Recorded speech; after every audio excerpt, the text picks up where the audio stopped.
So thank you so much, Victor, for giving us your time to talk about the Sveriges Ingenjörer Scholarship. I guess we'll just get right into it. Could you start by introducing yourself and how you're connected to the scholarship? Yeah, so hello everybody. My name is Victor. I was a master student at KTH in the program called Sustainable Technology. And I applied for the scholarship in the first edition last year at that time of the year. And I got my master thesis was about an LCA of biomass to hydrogen technologies. So basically, my master thesis consisted in a sustainability assessment of how we can produce hydrogen more sustainably from forest residues. Okay, and you mentioned that you had the biomass to hydrogen technologies as your thesis. Can you talk more about like your inspiration behind the topic and is it relevant to the Sveriges Ingenjörer Swedish Engineer Association scholarship? Yes. So my inspiration came actually, I'm gonna be honest. Yeah, I didn't come up with that myself.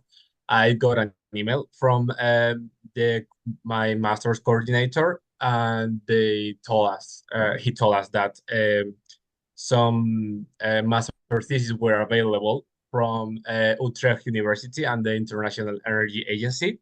So I applied for a spot, and I got assigned the task to conduct a sustainability assessment on one route that was developed by a Swedish company. So that this was relevant to Sveriges Ingenjörer because the company was Swedish, the patent was Swedish, and there was a pilot plant in southern Sweden already producing hydrogen from forest residues. Okay, I mean, it sounds like a really good collaboration thesis with like Mm, lots of stakeholders involved. But yeah. how did you find out about like the scholarship in the first place? So I found out again, thanks to my master coordinator. He sent us by email that this opportunity was available, but I also saw it on LinkedIn. Okay. And how did I mean, of course you were last year's winner, last one of last year's 12 recipients for 10 projects. How did receiving the scholarship like impact your role? Like did it play like a financial support to your thesis at all? Definitely. So since I got the scholarship, I had the opportunity not to worry about the money during the time that I was conducting my master thesis. So that was really nice because I didn't have to think about getting a part-time job or asking for money or like trying to find financial support from other people. So I only focused on my master thesis during this month. So this ensured that I could deliver a higher quality master thesis and I enjoyed more because I didn't have to worry about the money, That's wonderful. That's like every student's dream. But aside literally. from like the financial support, I heard there was other like benefits. Did you get any like opportunities for like mentorship or workshop once you were accepted? Yeah, definitely. So the this scholarship is not only about the money, it's more of a program, or it's being conceived as a program. So we had a first kickoff meeting where I got to meet the other recipients of the scholarship, and we talk about our master thesis. And then there were a bunch of workshop or more like lunch lectures during the months that I was working on my master thesis. And then in May, we had a session where everybody who had gotten the scholarship got to present in like a very short time the master thesis that they had conducted. So just to get back on you mentioned there was a lunch lecture workshop and you mentioned there was a big presentation in May. Maybe I want Yes. to ask about the first one. Like how many, can you give us an estimate of how many workshops there were and is there any that stood out? Yes, so I think that in total there were like 4 or 5, so it's not really demanding. Maybe there is a lunch lecture or workshop once a month. And for me, my favorite lunch lecture was with two researchers from KTH, and they talk about carbon capture and storage technologies, their advantages, their shortcomings, and they explain to us the bigger picture of this technology, but with a special focus on how we will develop in the future.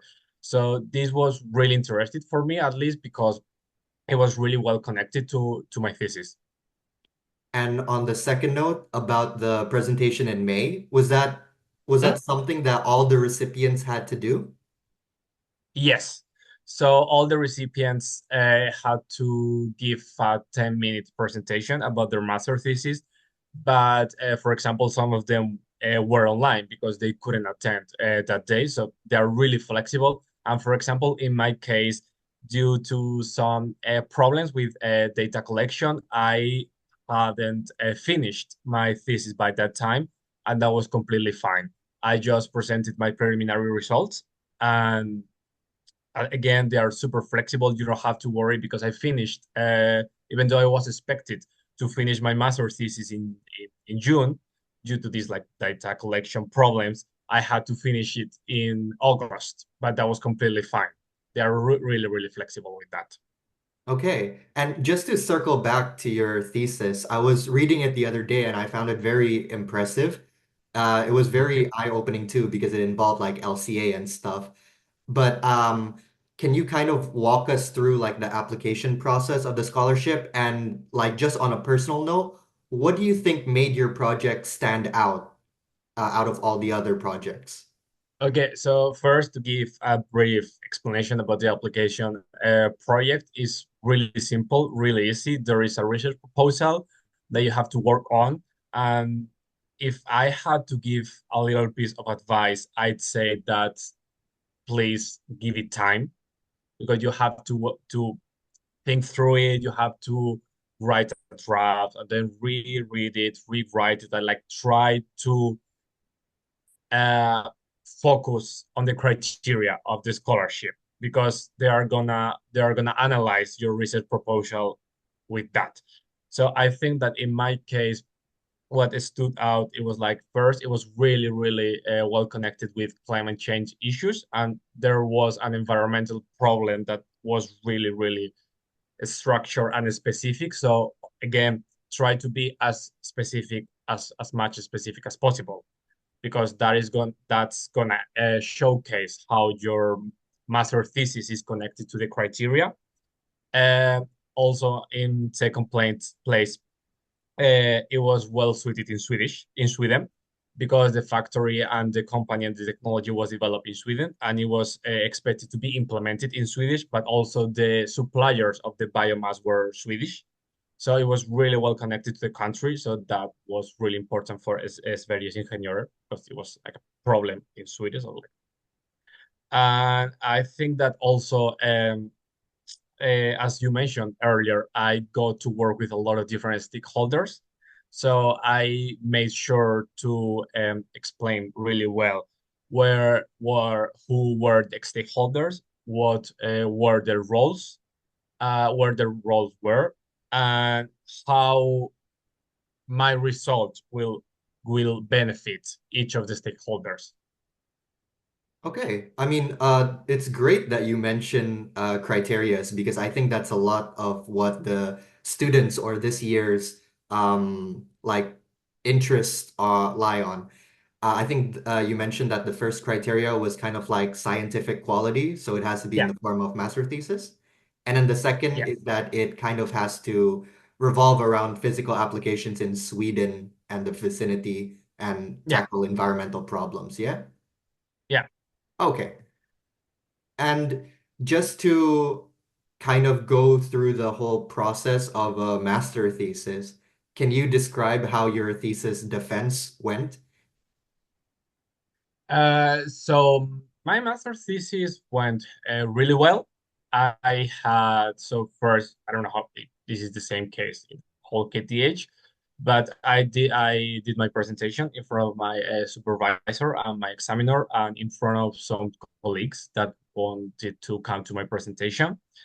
So I presented my thesis, then I got some questions from a peer reviewer, and then I got some questions from my examiner, and then I had to include the feedback that I was given, and then I also did a presentation in front of the some of the stakeholders that I was working with. So I did my presentation in front of the company I was working with, and I also did a presentation in front of the people who were in charge of the project from the International Energy Agency. So a lot of presentations. So if you are working with a lot of stakeholders, it's really nice because your chances of getting the scholarship increase, but you will give more presentation, but it's fun. It's fun. It's really fulfilling because you feel that the work that you have done is relevant or is trying to change something. Yeah, I love that. It sounds like it was very rewarding for you. And Yeah. the it's a really good point to mention that there are so many stakeholders connected to your thesis, and maybe that's what made it stand out so much.